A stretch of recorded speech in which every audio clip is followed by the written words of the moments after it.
when I went off to college at ACU, I mean, it looked like possibilities are endless. This girl's gonna do great. Well, I started making really stupid decisions. And I got involved in the partying lifestyle out there, and I was introduced into the drug culture, and it was really rough. And my parents realized what was happening, and so they tried to offer for me to come home. And I came home, but I was really just talking the talk for the sake of having a roof over my head and food on the table. But, you know, and I never really tried to rationalize or explain my decisions to anybody. I just ignored or lied to the people that would hold me accountable. So when Deanna came home, we had her come home under some pretty strict guidelines and restrictions in order to help her make the adjustment back to the direction that she needed to go with her life. And unfortunately, she wasn't really ready to make those changes.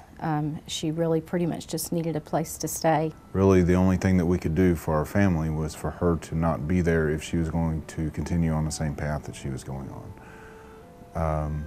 It was not healthy for any of us as individuals, and it was just poisoning the family. My parents saw through my lies, and they saw through the facade, and they kicked me out, and they told me, you know, we still love you deeply, but we're not going to support your life decisions at this point.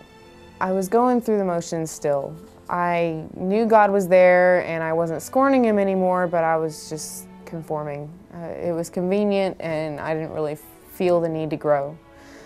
But then I met Russell, my fiance, and I really liked him, and I really saw a lot of potential with us, but he didn't have a faith, and I didn't think that would be a big deal to me, but what I realized is it's really important to me that the person that I spend the rest of my life with has a faith.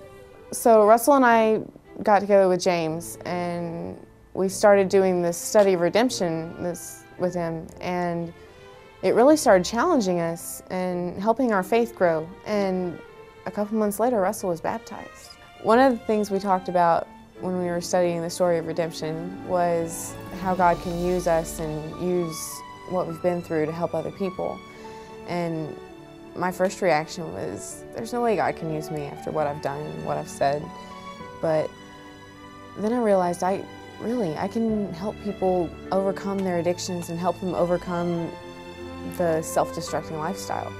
I'm finally back in an active relationship with an infinitely patient God that loves me in ways that I have yet to discover. And with the support of this church and my family and my future husband, I can continue to grow, and I can't wait to see the adventures that God has in store for me.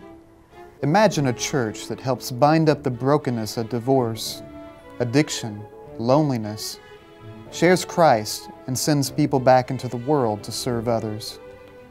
What kind of church does this? A Christ-centered church with a Christ-centered mission.